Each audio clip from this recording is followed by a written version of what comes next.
Continuamos nuestra serie con el Evangelio de Juan. Vamos a leer particularmente los versículos 20 al 23 como parte principal, pero vamos a trabajar los versículos 19 al 29.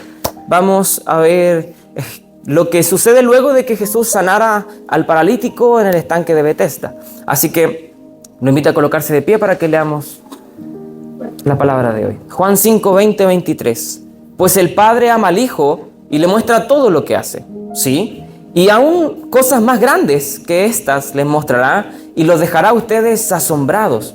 Porque así como el Padre resucita a los muertos y les da vida, así también el Hijo da vida a quienes a Él le place.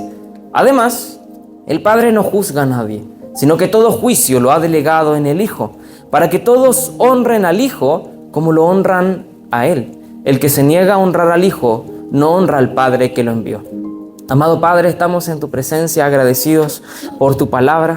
Gracias porque adoramos al Padre, adoramos al Hijo y al Espíritu Santo como el Dios Trino. Gracias, Señor, porque estás en medio nuestro, porque tu presencia es todo lo que necesitamos y tu promesa es fiel. Tú estarás con nosotros siempre, Señor. Gracias a Dios por tu palabra, se ha leído, Señor. Y aquí estamos como ovejas esperando la dirección de nuestro pastor para ser guiados a esos delicados pastos. Creemos con todo nuestro corazón, Señor, que tu palabra es fiel y has aderezado una mesa en presencia de nuestros enemigos. Tu vara, por medio de tu palabra, Señor, infunde aliento a nuestras vidas. Gracias, Señor, porque estamos aquí en presencia de estos delicados pastos para alimentarnos, Señor, de ese pan de vida, de tu palabra, Señor, que es nuestro sustento. Sacia nuestro corazón en esta mañana. Háblanos, Señor, danos paz, danos calma, fortaleza, Señor. Repréndenos, guíanos, corrígenos, Señor, enséñanos, ilumínanos, Espíritu, para poder entender tu palabra. Abre nuestros ojos para que podamos contemplar las maravillas de tu ley, Señor. Estamos ante tu presencia y anhelamos oír tu potente voz, Señor. Aquella voz que dijo que la luz fuera y la luz fue. Aquella luz que ordenó que las tinieblas se separaran de la luz. Aquella voz, Señor, que ordenó que las aguas nacieran, que las bestias del campo fueran hechas, Señor. Y aquella voz también que nos creó. Esa voz que hoy día resuena en este lugar y llega a lo profundo de nuestro corazón, Señor. Aquella voz que llamó a Lázaro de la muerte, Señor. Que hoy día llame a nuestro corazón a tu obediencia, Señor amado. Y aquellos que aún permanecen en la oscuridad sean llamados a tu luz admirable, Señor, con esa misma potente voz. Gracias, Señor, porque aquí estamos dispuestos para oírte. Quedamos ante ti en el nombre de Jesús. Amén y amén. Puede tomar asiento. Es un extenso discurso desde el verso 19 en adelante. De hecho, un poquito más antes, Jesús ya había pronunciado unas palabras que les vimos en los temas pasados. Hasta el final del capítulo 5, Jesús hace este discurso en respuesta a lo que los fariseos hicieron. Recordemos que Jesús sana a un paralítico de Betesda y los fariseos tratan de buscar quién fue el que lo sanó. No porque fuese malo sanar a un paralítico. El problema es que estaban en el día de reposo y Jesús mandó al paralítico a que se parara y cargara su cama. Y eso, según los judíos, era quebrantar y romper el mandamiento de Dios. Pero vimos la semana pasada que en verdad el día de descanso no era para no trabajar simplemente o imponer reglas, sino descansar en un Dios soberano que está siempre trabajando, como dijo Jesús. Mi Padre trabaja y yo también. Sea sábado, sea domingo, lunes o martes, nosotros trabajamos, dijo Jesús. Y los fariseos pretendían matar a Jesús por dos razones. Primero, porque quebrantaba el día sábado, según su propia idea. Y segundo, porque Jesús se hacía igual a Dios, porque Jesús llamó a Dios Padre. Según lo que nosotros podemos recoger de la tradición judía, el término Padre no era usado por los judíos. No llamaban a Dios Padre, porque ellos no se consideraban hijos de Dios, porque el llamarse hijo de Dios se ponía en una posición superior. Y ellos no llamaban a Dios Padre. Ni siquiera llamaban a Dios por su nombre, que era Yahvé o Yahweh. Ellos le llamaban Adonai o El Shaddai, Elohim, por todo el resto de nombres. Pero no llamaban a Dios por su propio nombre, ni mucho menos Padre. El término Padre fue ocupado por los judíos varios siglos después de Cristo. Recién aparece la primera referencia a Dios como Padre, muchísimos años después. Pero Jesús desde el primer momento llama a Dios su Padre. ¿Qué le dijo el joven Jesús a sus padres cuando lo buscaban justamente cuando estaba en el templo? En los negocios de mi Padre me conviene estar. Y él siempre se refirió a Dios como su Padre. Entonces, cuando él dice, mi Padre trabaja y yo también, no solo nosotros, sino la misma Biblia nos hace entender que los judíos entendieron directamente que Jesús se estaba refiriendo a sí mismo como divino, haciéndose igual a Dios. Eso era la razón por la que los judíos querían matar a Jesús. Y la respuesta que hace Jesús nos ayuda a entender primero su naturaleza y en segundo lugar cómo Jesús se refiere a sí mismo como Dios. Y una de las maneras en las que Jesús se refiere a sí mismo como Dios en todo este discurso es mostrándose como soberano. Jesús, lo conversamos la semana pasada, Jesús, en vez de calmar las aguas y decir, no, me entendieron mal, yo quise decir esto, Jesús agita todavía más las aguas, de tal manera que los judíos quedaron todavía con mayor deseo de matar a Jesús. Porque no solo Jesús fue ambiguo en, bueno, si ustedes interpretan eso, allá ustedes. Jesús fue todavía más claro. Yo sí soy Dios, y por esto y por esto. ¿Qué es lo que vamos a ir viendo hoy día? El mensaje de hoy día se llama descansando en un Dios soberano. Podemos descansar en Jesús porque Él es soberano. Y eso es lo que vamos a ir viendo a lo largo del mensaje. Versículo 19. Recordemos que vamos a trabajar del 19 al 29. Respondió entonces Jesús y les dijo, de cierto les digo, no puede el Hijo hacer nada por sí mismo, sino lo que ve hacer al Padre, porque todo lo que el Padre hace, también lo hace el Hijo igualmente. Lo que Jesús está respondiendo acá es, si ustedes me criticaron por sanar a un enfermo y hacerlo trabajar en el sábado, deben saber que lo que yo hago no lo hago por mi propia voluntad, lo hago porque el Padre me envía. Entonces, hacer que el paralítico trabaje, en grandes comillas, en sábado, no fue mi voluntad, fue voluntad del Padre. Lo que Jesús estaba diciendo es, ¿van a criticar a Dios? ¿Van a condenar a Dios por quebrantar su ley? No pueden hacerlo. Y lo que Jesús está haciendo acá es ponerse al mismo nivel también, porque la voluntad del Padre es la que estoy haciendo. De alguna manera les da vuelta el ataque, y los judíos decían, tú eres un blasfemo porque estás quebrantando el día sábado y además te haces igual a Dios. Y Jesús les devuelve la jugada y les dice, lo que yo hago, lo hago porque el Padre así lo desea. ¿Ustedes entonces van a criticar al Padre? Porque yo sí hago la voluntad del Padre, le dijo Jesús. ¿Ustedes las van a hacer? ¿Van ustedes a hacer la voluntad del Padre? De alguna manera Jesús le estaba devolviendo el argumento a los fariseos. ¿Podían ellos criticar a Jesús? Lo hicieron un montón de veces, ¿verdad? Pero Jesús le dice, ¿pueden ustedes criticar a Dios? Porque si ustedes me critican a mí, están criticando al Padre. Si ustedes me juzgan a mí, están juzgando al Padre. ¿Son ustedes más justos que Él? ¿Son ustedes mejor que Él? Pero no solo eso. Lo que Jesús está haciendo acá es mostrarnos la Trinidad.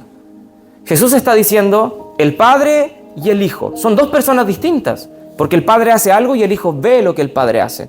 Pero lo que Jesús está haciendo es ponerse al mismo nivel del Padre. Lo que está haciendo Jesús es reforzando lo que Juan ya dijo en Juan 1:1. En el principio era el Verbo, y el Verbo era con Dios, separado. Pero el Verbo al mismo tiempo era Dios. Nos está mostrando de que el Padre es divino, el Hijo es divino. Son dos personas distintas, pero al mismo tiempo son un solo Dios, junto al Espíritu, ¿verdad? De manera que Jesús está mostrando su divinidad. De alguna manera, Jesús todavía va a ser más claro aún. Versículo 20. Porque el Padre ama al Hijo y le muestra todas las cosas que Él hace, y mayores obras que éstas les mostrará, de modo que vosotros os maravilléis. Jesús está revelando su propia naturaleza. Él es Dios, la Trinidad, ¿verdad? Y está mostrando este amor que hay entre la Trinidad. Jesús, cuando está orando en el Getsemaní, o cuando está orando por sus discípulos, también ora de una manera similar. Que ellos se amen como tú y yo nos hemos amado desde antes de la fundación del mundo. El Padre ama al Hijo y el Hijo ama al Padre eternamente, siempre. La posición de Hijo no es una posición subordinada en un sentido de superioridad. El Padre no es superior al Hijo. El Padre Dios, el Hijo, ¿verdad? Jesús. lo que está mostrando es cómo el Hijo en su divinidad ha decidido tomar el rol de Hijo. Pero no es en inferioridad el Hijo ni en superioridad el Padre. ¿Qué nos dice las Escrituras acerca del Hijo? En Él habita la plenitud de Dios, igual a Dios. ¿Qué dice Filipenses? Él siendo igual a Dios, no inferior, no superior, igual. Esa posición de Hijo no es inferior, es una de voluntaria subordinación al Padre. Es voluntaria. En la eternidad, el Hijo siempre ha sido el Hijo. Pero fíjense lo que dice.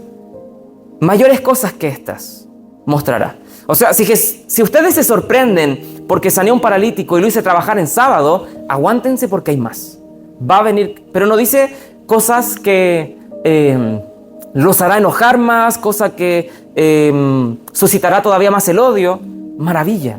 Van a quedar maravillados. Ahora, ¿a quiénes les está hablando Jesús? ¿A sus discípulos? No, no le está hablando a sus discípulos. Le está hablando a los líderes judíos, a los que tenemos la historia completa, a los que lo van a matar al fin de cuentas. Jesús dijo que se iban a maravillar. ¿Se maravillaron por lo que Jesús hizo? Lo terminaron matando. Podríamos decir, en verdad, no, porque no creyeron en Él y lo terminaron condenando. Y eso es falso, sí fueron maravillados. Y esto lo que nos muestra es la dureza del corazón de los fariseos, de los judíos, porque ellos sí fueron maravillados. ¿Qué hace luego de esto? Bueno, hace varios milagros. Capítulo 6, multiplica el pan y los peces para que más de 5,000 personas comieran hasta saciarse y que sobrara. Solo 5 panes y 2 peces. ¿Qué hace luego? Resucita a un muerto. ¿Y qué hace al final de su obra? Él muere y él mismo resucita. Lo que Jesús está diciendo acá, está hablando no solo de los milagros que va a terminar haciendo, sino del milagro por excelencia, la resurrección. Un milagro que va a dejar maravillados a todos. Pero aquí entendemos un principio. La maravilla del milagro no cambia el corazón. La maravilla del milagro jamás va a lograr transformar el corazón. Ver un milagro nunca va a hacer que alguien se convierta. Nunca, nunca. Jamás. En todas las Escrituras no hay un solo caso que una persona haya sido convertida por un milagro. Y Jesús lo va a aclarar más adelante. Lo va a aclarar. Él no dice, y el que ve mis milagros va a pasar de muerte a vida. Él dice, el que escucha mi voz. Porque lo único capaz de cortar hasta lo más profundo del ser, de velar el corazón y transformarlo, es la palabra de Dios. No hay otra cosa. Podemos pedir milagros a Dios, ver el poder de Dios, pero eso no va a hacer que el corazón sea transformado. Podemos orar para que una persona que está enferma y no conoce a Dios sea sanado y pueda haber un milagro, pero ese milagro jamás va a transformar el corazón. Podemos pedir para que Dios haga un milagro en donde hay guerra, sufrimiento, muerte y que todo eso sea calmado y las cosas se arreglen así de un día para otro, pero eso no va a transformar el corazón de nadie. Debe ser la palabra de Dios predicada para que el corazón sea transformado. Es la única manera, no existe otra forma. El milagro, lo maravilloso, jamás va a transformar el corazón. Amén. Solo la voz de Cristo puede transformar nuestras vidas. Y ante la voz de Jesús, ¿quién puede resistirse? ¿Quién puede decirle a Dios cuando nos llama ven, decirle no quiero? ¿Quién puede decirle a la voz de Dios cuando nos dice ven, no estoy cómodo acá? Nadie puede resistirse a la voz de Cristo. Ahora, rápidamente, tal vez alguien diga, pero Jesús predicó y mucha gente no obedeció la voz de Dios. Y ahí debemos hacer una diferencia, que lo vamos a profundizar más adelante. Cuando vemos la voz de Dios o la voz de Jesús, debemos entender que eso se divide en dos formas. Uno es la voz de Jesús que habla al mundo, como cuando Juan el Bautista o el propio Jesús dijo, arrepiéntanse y conviértanse, porque el reino de los cielos se acercaron. ¿Cuántos respondieron a esa voz? Muy pocos. ¿Pero cuántos la escucharon? Un montón, ¿sí? Jesús predicaba a multitudes. Volvámonos al Sermón del Monte. Miles de personas escuchando un sermón larguísimo y el mejor sermón que se ha construido. Jesús predicando a miles de personas. ¿Cuántas se quedaron al final del día? Los discípulos solamente. Los discípulos, nadie más que ellos. pero ¿no fue la voz de Dios la que le habló? ¿No es la voz de Dios la que transforma? Sí, pero una cosa es cuando Dios habla al oído, que como Jesús habla a multitudes, y otra es cuando Jesús habla al corazón. Esta voz, cuando habla al corazón, es imposible de resistir. Zaqueo, baja. Lázaro, ven fuera. María, Mateo, ven y sígueme. Pedro, ven y sígueme. ¿Cuántos se resistieron a esa voz? Ninguno. Nadie que sea llamado al corazón por la voz de Dios puede resistirse. Amén. Y lo confirma Jesús. Esta sección de aquí en adelante está mostrando las evidencias de la divinidad de Jesús, particularmente en la soberanía. ¿Y qué vamos a ver? Que Jesús es soberano sobre la vida y es soberano sobre la muerte. Jesús es soberano sobre la salvación y Jesús es soberano sobre la condenación. Él está y tiene todo el poder para salvar y para condenar. Eso es lo que vamos a ver de este versículo del 21 hasta el 29. Versículo 21 al 23. Porque como el Padre levanta a los muertos y les da vida, así también el Hijo a los que quiere da vida. Porque el Padre a nadie juzga, sino que todo el juicio dio al Hijo, para que todos honren al Hijo como honran al Padre. El que no honra al Hijo, no honra al Padre que le envió. Jesús está haciendo declaraciones muy controversiales para su época. Lo que Jesús dijo solo en estos versículos debió haber hecho hervir a los fariseos. Yo creo que se apretaban las manos y los dientes porque en ese mismo momento, si hubiesen podido, lo hubiesen matado. Porque ¿qué está diciendo Jesús acá? Si Jesús no es Dios, esto es una blasfemia y él debió haber muerto en ese momento, apedreado, por lo que Jesús está diciendo. Porque Jesús está diciendo no solo que el Padre, cuando dice, porque el Padre levanta a los muertos y les da vida, no está hablando de resucitar personas simplemente. Está hablando de salvar personas, de la salvación. ¿Qué dice la Biblia? Que estamos muertos en nuestros delitos y pecados, pero Él nos dio vida juntamente con Cristo. Está hablando de salvación. El valle de los huesos secos y varias imágenes que pasan de muerte a vida. Pero dice, así también el Hijo. O sea, lo que el Padre hace, el Hijo tiene toda la potestad de hacerlo.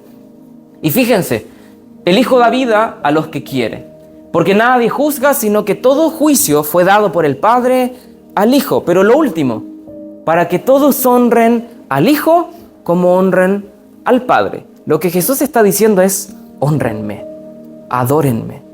Eso es una blasfemia si Jesús no es Dios. Por eso esto debió haber... Si Juan dice, es claro, este punto es un punto de inflexión en el ministerio de Jesús. De aquí en adelante los fariseos querían matar a Jesús a como dé lugar por estas afirmaciones. Jesús está declarando o reclamando adoración porque Él es Dios. Si Jesús no hubiera sido Dios, como dicen otras denominaciones o corrientes, este versículo debería estar eliminado. Porque Jesús está diciendo, así como adoran al Padre, yo también debo ser adorado. Por eso el Padre le dio todo juicio al Hijo, para que el Hijo también sea adorado.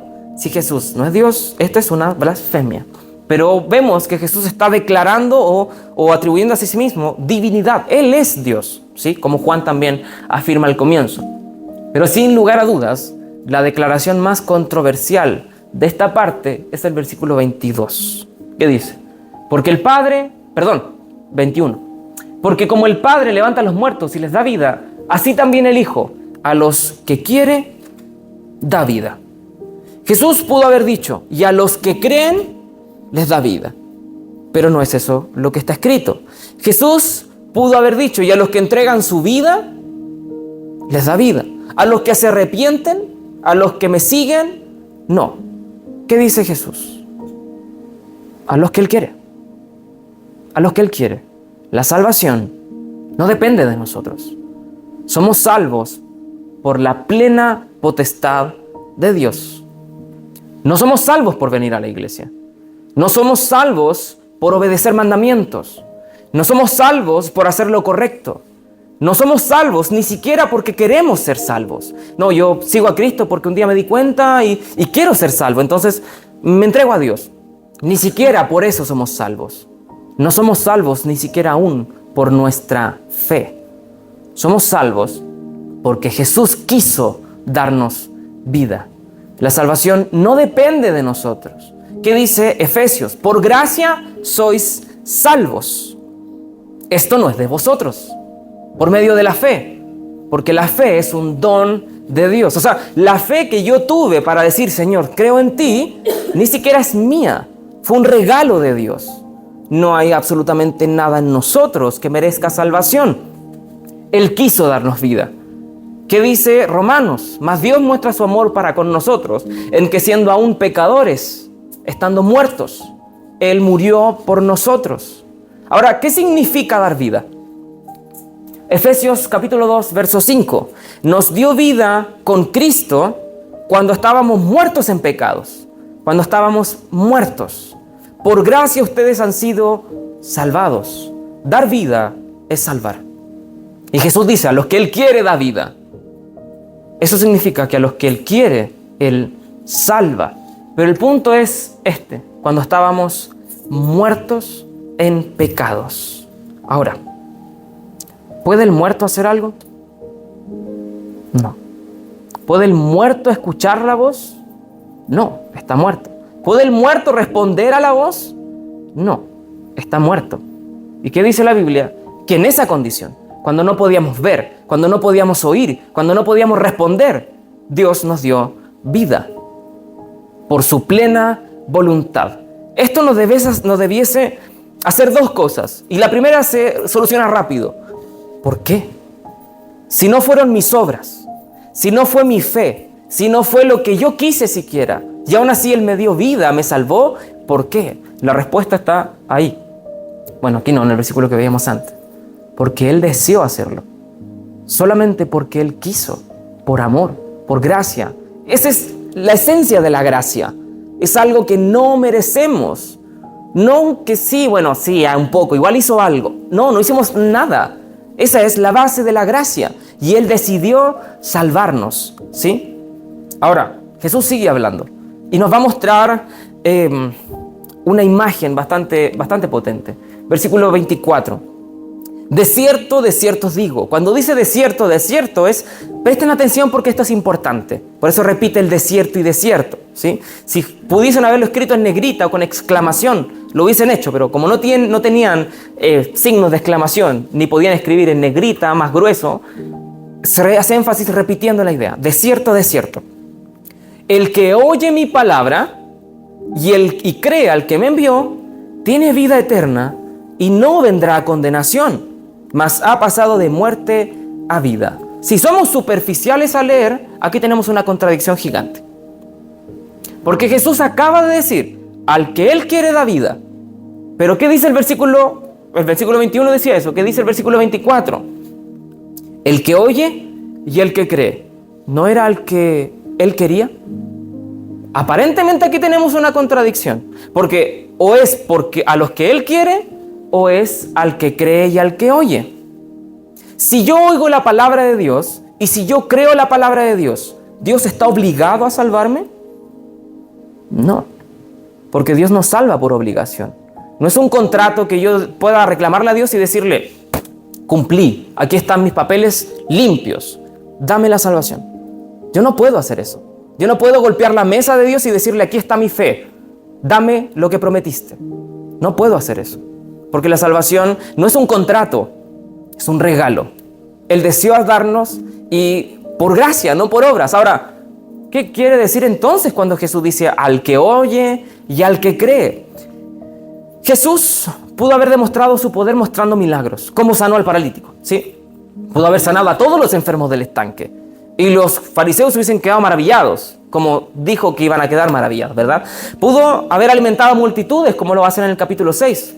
Pudo haber resucitado no solo a Lázaro, sino a muchos muertos, ¿sí? Pudo haber incluso destruido a los romanos para mostrar su poder, para mostrar su soberanía. Pero, ¿cómo lo muestra? ¿Cómo decide mostrar su soberanía? A través de la salvación. Él es soberano para decidir quién es salvado y quién no. ¿Cuál es la mayor demostración de soberanía sino el poder sobre la eternidad del ser humano? ¿Podemos ser liberados de nuestras enfermedades aquí en lo terrenal? Sí, y para Dios no tiene ninguna complejidad. ¿Podemos ser prosperados aquí en esta tierra? Sí, y para Dios no representa ningún riesgo. Nuestros enemigos pueden ser destruidos, puede haber paz mundial y todos vivimos felices en esta tierra. Dios puede hacerlo así, si a Él le place. ¿Y eso mostraría su poder? Sí, sí. Pero ¿dónde veremos la mayor demostración del poder de Dios? Cuando nos presentemos cara a cara y Él nos diga: tú entra al gozo de tu Señor, porque yo tengo potestad sobre tu eternidad, y tú irás a condenación eterna, porque yo tengo potestad sobre tu eternidad. Esa es la mayor demostración de la soberanía y el poder de Dios.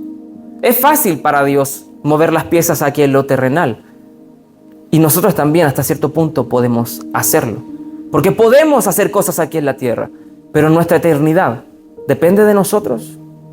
No, es algo que solo está en la mano de Dios.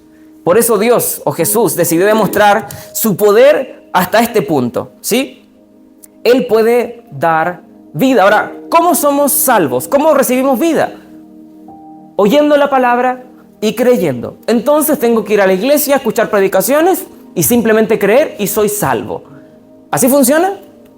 No, porque creo que conocemos no a uno ni a dos, lastimosamente, ni siquiera a 50 personas. Creo que conocemos muchas que han entrado a una iglesia, han escuchado la palabra, han dicho creer, y creo que podríamos llegar al consenso. Los miramos y podemos decir con mucha seguridad: no son salvos, porque no están acá, porque llevan su vida como se les pega la gana, viven pecando, se deleitan en el pecado. Incluso muchos de ellos hoy día han rechazado derechamente siquiera la existencia de Dios. No basta con escuchar la palabra y con decir: sí, yo creo a esa palabra. Entonces, ¿qué quiso decir Jesús acá? No son condiciones que debemos cumplir para ser salvos, porque no es por un checklist, no es por obras. ¿Oír es una obra? Sí, porque si yo no quiero oír, no vengo. Pero si yo quiero oír, yo vengo. Es una obra. ¿Creer es una obra? Sí, porque si yo quiero cerrarme a esto, no quiero creer, me voy y no creo simplemente. Al menos en un sentido intelectual, al menos intelectualmente, ¿verdad? Pero la salvación es por obras, no. Entonces Jesús aquí no está condicionando la salvación a obras que hagamos, porque nada de lo que hagamos puede salvarnos. ¿Saben por qué? Porque estamos muertos en delitos y pecados. Un muerto no puede oír y un muerto no puede creer. Si el médico va a la morgue donde están los cadáveres y el médico le dice: levántense, el muerto ni siquiera escucha. El muerto puede decir en su interior: yo creo que el doctor me está diciendo que me levante. ¿Puede el muerto abrir la bolsa y salir de allí? No puede. Está muerto. ¿Qué dice la Biblia de nosotros? Que estamos en la misma condición. La buena noticia es que no es un doctor el que está llamando. Es el Rey de Reyes y es el Señor de Señores el que está llamando. Él es el que nos está llamando. Si viene cualquier persona y le dice a un paralítico: párate y anda, ¿qué va a pasar con la persona? Nada. Que nadie tiene el poder para hacer que un paralítico se levante y ande. Pero si esa persona es Jesús, la cosa cambia. La cosa cambia, ¿verdad? Eso es lo que hace Jesús. Ahora, Dios aquí nos está entregando promesas muy importantes que debemos abrazar con mucha fuerza si hemos nacido de nuevo. La vida eterna es una esperanza del mañana, sí, porque esperamos la salvación, ¿verdad? Es una esperanza del mañana, pero la vida eterna al mismo tiempo es una certeza del ahora. De cierto os digo, el que oye mi palabra y el que crea al que me envió, ¿tendrá? ¿Dice tendrá? No, dice tiene vida eterna. ¿Eso es mañana? No, eso es ahora. ¿Cuánto dura la vida eterna? Eternamente, ¿verdad? Si yo digo, tú tienes vida eterna, pero siempre y cuando hagas esto, y si no lo haces, ya no tienes vida eterna, ¿es eterna? No, me duró bien poco la vida eterna. Entonces no es eterna.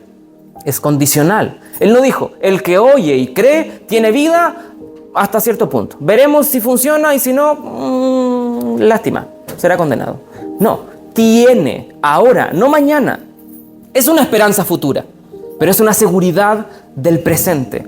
Hoy día tenemos vida eterna. Si hemos creído en Cristo, si hemos entregado nuestra vida en obediencia a su voz, tenemos vida eterna. ¡Qué privilegio, qué honra! ¿Porque lo hicimos algo? No. Simplemente porque Él quiso. Ahora, ¿qué otra promesa? Los que tienen vida eterna no vendrán a condenación. No solo tengo la vida eterna ahora. Aquí sí dice, no vendrá. Eso es futuro.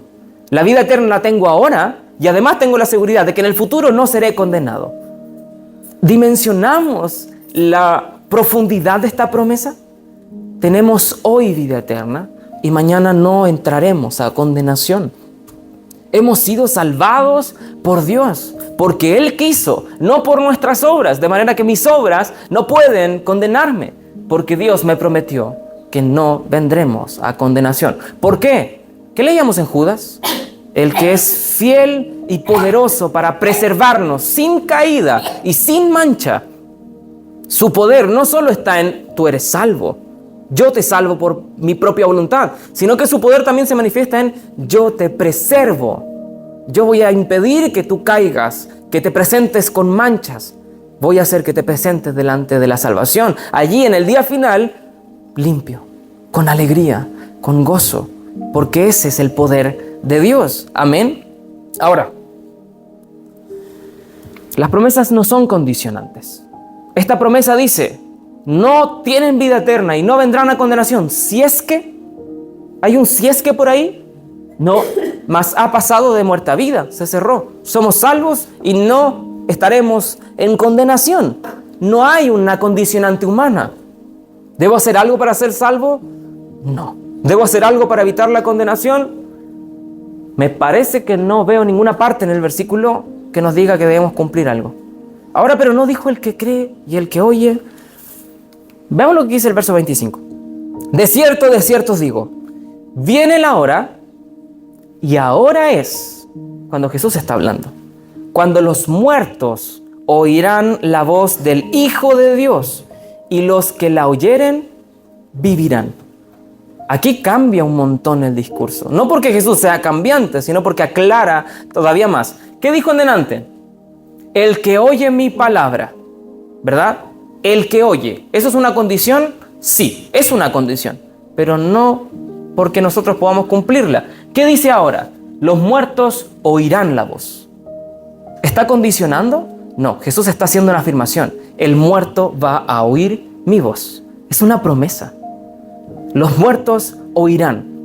No porque ellos tengan oídos despiertos, sino porque Él va a hacer que oigamos su voz. ¿Sabe que la Biblia muestra una analogía o una ilustración de esto? Y es la más clara en toda la Biblia y aparece en el mismo Evangelio de Juan.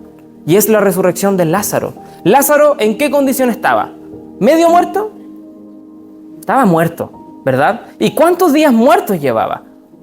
4. O sea que estaba no muerto, estaba bien muerto.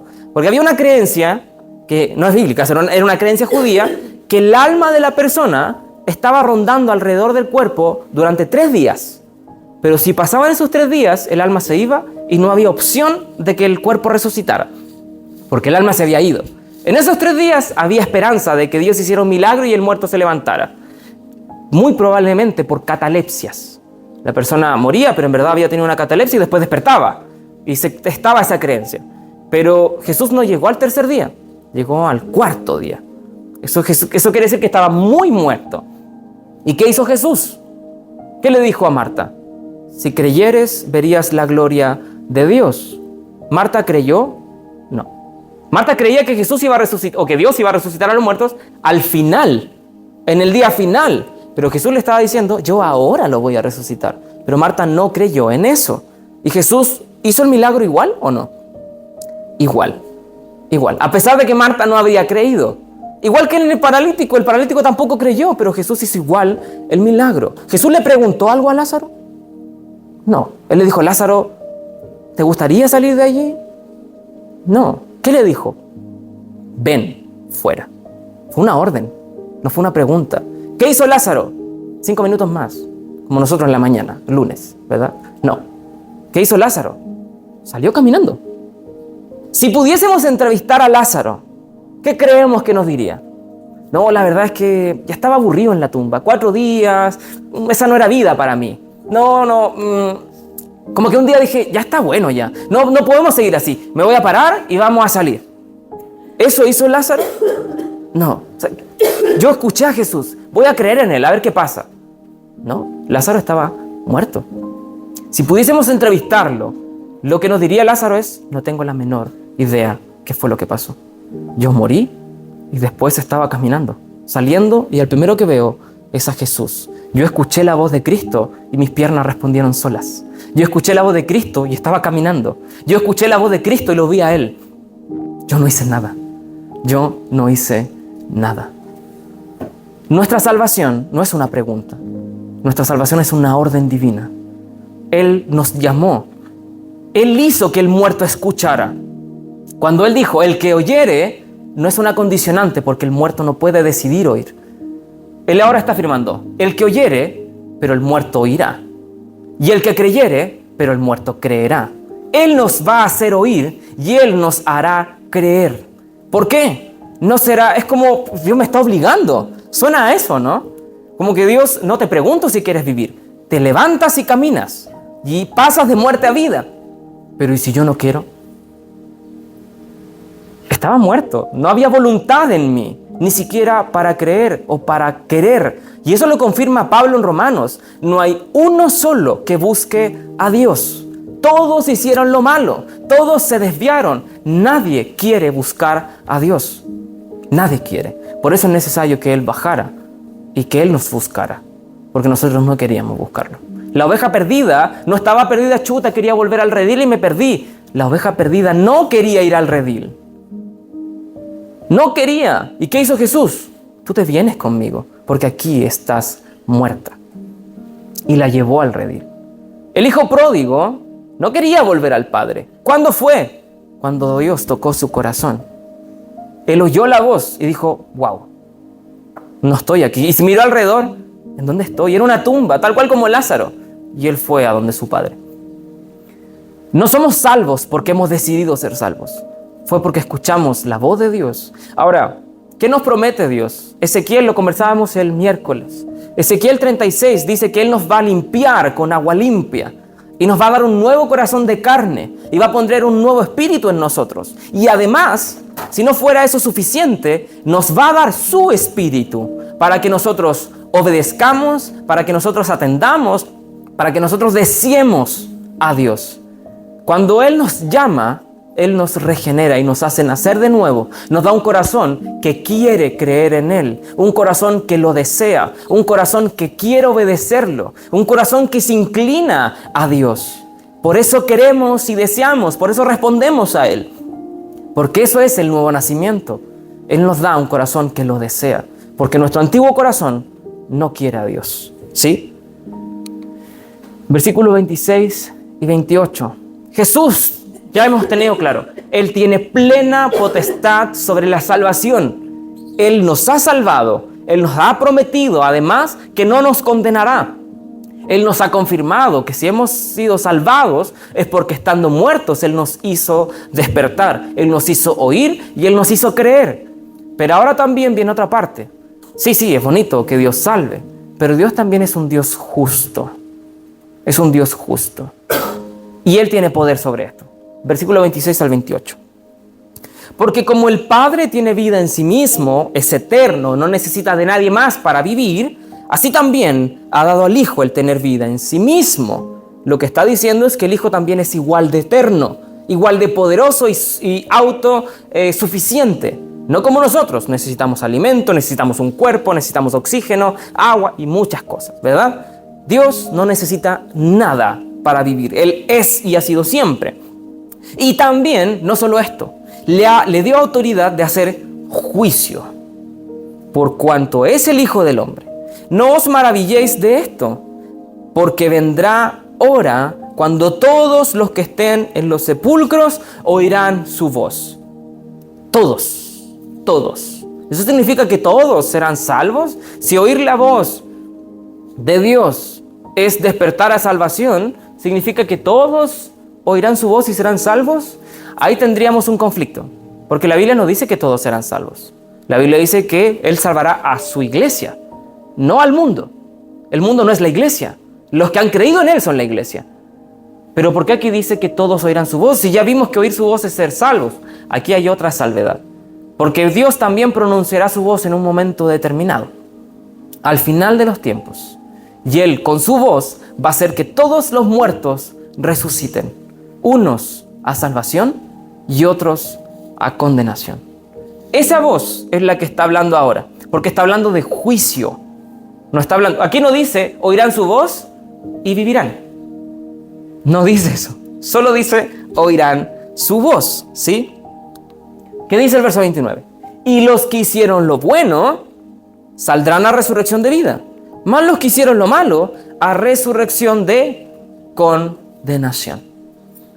Jesús tiene plena potestad y Él lo hará. Ahora, no dice Juan que Él vino no para que el mundo sea condenado, sino para que el mundo sea salvo por Él. Sí, efectivamente. Pero ahí debemos entender algo. Que Juan diga que no vinimos a ser condenados, sino salvados, debemos entender que Juan está relatando el propósito de la venida de Cristo, de la encarnación de Jesús. Jesús no se encarnó para venir a juzgar. Efectivamente, no lo hizo. ¿Para qué se encarnó? Para salvarnos por medio de su muerte. Pero al mismo tiempo, la presencia de Jesús en la tierra produjo condenación. Porque el mismo Juan aclara, porque todos los que creen en Él van a ser salvos. Pero el que lo rechaza ya ha sido condenado. La propia persona de Jesús involucra también juicio y condena. Porque es en Jesús que somos salvos, pero también es en Jesús que las personas son condenadas. Ahora, si somos salvos por la voluntad de Dios y no por nuestras obras, ¿por qué Dios no salvó a los otros, sino que los está condenando? Respondemos de dos formas. Primero, porque aclaró Juan, es su voluntad. Él no quiso hacerlo así. Fue su voluntad. Y en segundo lugar, los condenados no son condenados por pobrecitos. Nosotros estábamos en la misma condición. ¿Por qué son condenados los condenados? Por cuanto todos pecaron, están destituidos de la gloria de Dios. Y la paga del pecado es muerte. ¿Y qué es el pecado? Rebeldía en contra de Dios. Cuando pecamos, nosotros nos paramos delante de Dios y le decimos en la cara, yo no te quiero obedecer. Tú me dices no mientas, no me importa, voy a mentir igual. Tú me dices no adulteres, no me importa, lo voy a hacer. Tú me dices no codicies, no me importa, yo lo voy a hacer. Tú me dices no tengas envidia, no me importa, lo voy a hacer. Tú me dices ama a tu prójimo, no me importa, yo voy a odiar. Tú me dices ámame y obedéceme, no me importa, yo no te voy a obedecer. Eso es el pecado. Yo no peco contra usted si le miento. Sí, me debo arrepentir y pedir perdón. Pero el pecado es una ofensa a un Dios eterno que ha dado a su Hijo para rescatarnos. ¿Y qué hacemos nosotros? Pisoteamos la soberanía de Dios y no nos importa. Eso es el pecado. ¿Eso es algo liviano? No, eso es algo grave. Por eso la humanidad, el culpable será condenado. Ahora, ¿nosotros no somos culpables? Sí lo somos. Y la gravedad del pecado se ve en la persona de Jesús. Porque Él pagó ese precio. La brutalidad del sacrificio de Jesús lo que hace es exhibir la brutalidad del pecado en contra de Dios. Eso es el precio del pecado, la muerte. Y Jesús murió para pagarlo en nuestro lugar. Jesús tiene toda la potestad para juzgar, pero también para salvar. Este Dios de amor que solo ama y que va a salvar a todo el mundo, no es el Dios de la Biblia. No es el Dios que exige adoración. El mundo tiene una idea distorsionada de Dios. Un Dios que va a salvar a todo el mundo, todos son hijos, todos van a llegar al cielo, no importa lo que hiciste, vas a poder tomarte de la mano con los mayores asesinos de la historia y ser feliz por la eternidad. Eso no es así. Ahora, tampoco somos salvos porque hicimos algo mejor que ellos. Debemos recordar eso. Entender que la soberanía de la salvación de nuestras vidas descansa en la mano de Dios debe hacernos humillar hasta el polvo. Porque debo reconocer que no fue porque yo soy bueno. Yo soy malo igual que cualquier otro. No fue porque yo hice algo que lo merezca. Yo no hice nada que lo merezca, al igual que todo el mundo. Lo contrario, yo hice todo lo necesario para merecer la condenación. Pero Él en su voluntad, por su deseo, Él decidió salvarme. Y el condenado será será condenado por su pecado, porque rechazó a este Dios, porque cerró su corazón a la voz del Señor. Él cerró su voz. Amén. Ahora, esto nos debería hacer descansar de una manera increíble. Porque ¿qué significa y cuáles son las implicancias de que hay un juicio? De que el mal no será eterno. El dolor, la enfermedad, la muerte, la guerra, la aflicción no es eterna. Dios condenará el mal. Eso nos debe hacer descansar. Tenemos un Dios y adoramos a un Dios justo, a un Dios que no permitirá que el mal prevalezca, a un Dios que destruirá todo pecado y podremos vivir eternamente con Él. Debemos descansar.